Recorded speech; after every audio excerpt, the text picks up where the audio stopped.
voilà tel enfant a déjà atteint tel âge, voilà son comportement. Moi, j'agis directement. J'agis directement pour dire que on ne peut que se contenir, s'abstenir et être responsable. Je ne peux garder encore en souvenir quelque chose,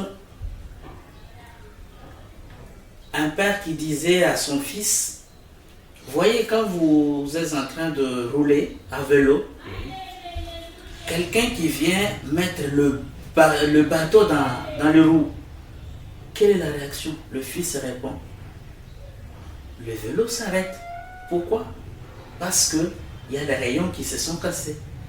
Donc, c'est-à-dire la vie s'arrête là. C'est comme le docteur venait de le dire. C'est-à-dire qu'il y a des conséquences néfastes. Donc, employer des méthodes qui ne sont pas adéquates pour dire, bon voilà, je ne peux que faire ce que je veux. Ou soit vous avez transcendé un peu votre éducation de la maison, mais vous avez reçu une autre éducation. Cela n'importe. Mais maintenant, le pape ne peut pas quand même admettre que ou autoriser la sexualité, surtout pour la jeunesse. Ça, on ne peut pas. Donc, le pape plutôt insiste pour l'encadrement de la jeunesse. C'est comme le pape François Ier qui avait écrit son encyclique, ce qui fait que même dans l'assemblée avec les évêques, il était toujours en train d'inviter les jeunes à être responsables et aussi les grands jeunes de bien encadrer les petits. Nous l'avons bien souligné ici,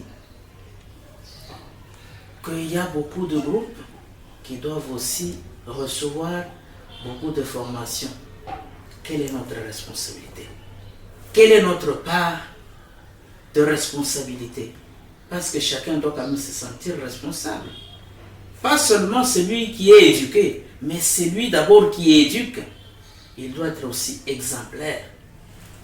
Donc, nos saints-pères, pour ne pas seulement parler du présent Saint-Père, notre Saint-Père Léon XIV, non, mais les Saints-Pères ont insisté là-dessus pour l'encadrement des jeunes. Et donc, nous ne pouvons pas lâcher l'affaire. Et ce qui fait que c'est notre responsabilité. Le feu Pape François nous dit, ce n'est pas quelque chose de hasard, mais plutôt c'est notre devoir comme chrétiens dans l'Église catholique. Vous allez trouver ça dans notre petit bouquin ici. Ce n'est pas un hasard, c'est notre devoir d'éduquer, d'encadrer la jeunesse. Bon, un jeune qui... Aujourd'hui, nous avons déjà beaucoup d'exemples, hein, les vagabondages ou les koulouna, pas seulement les koulouna garçons, mais aussi les koulouna filles. Hein. Pourquoi ça? Pour finir, j'avais eu une idée quelque part sur ce cadre ici de la sexualité non contrôlée. Alors, j'avais conçu une idée de pouvoir créer une ONG, c'est-à-dire encadrer les filles mères. Donc, les filles qui reçoivent, donc qui conçoivent un peu comme ça, bon, abandonné. Bon, un garçon aujourd'hui, c'est pas moi, au coin de la rue, elle le conçoit. Puis après, à un moment donné, elle ne sait pas qui est le responsable. Mais maintenant, qui doit assumer cette responsabilité-là?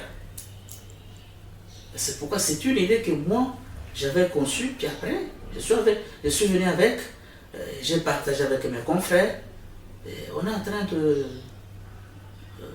de voir un peu comment évoluer avec ces histoires-là ou cette affaire-là. Mais comment encadrer ces filles-là?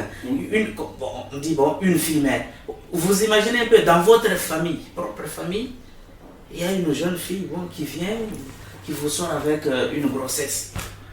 Quelle serait au moins la réaction du papa ou de la maman? Mais c'est quand même décevant. Et le docteur a parlé, je pense que vous lui avez posé la question de savoir quelles seraient les mesures pour éviter un peu ça. Donc, il y a eu dans le temps, vous voyez un peu les mesures pour éviter des grossesses non désirées là. Les préservatifs dont vous avez parlé, ce n'est pas seulement fait pour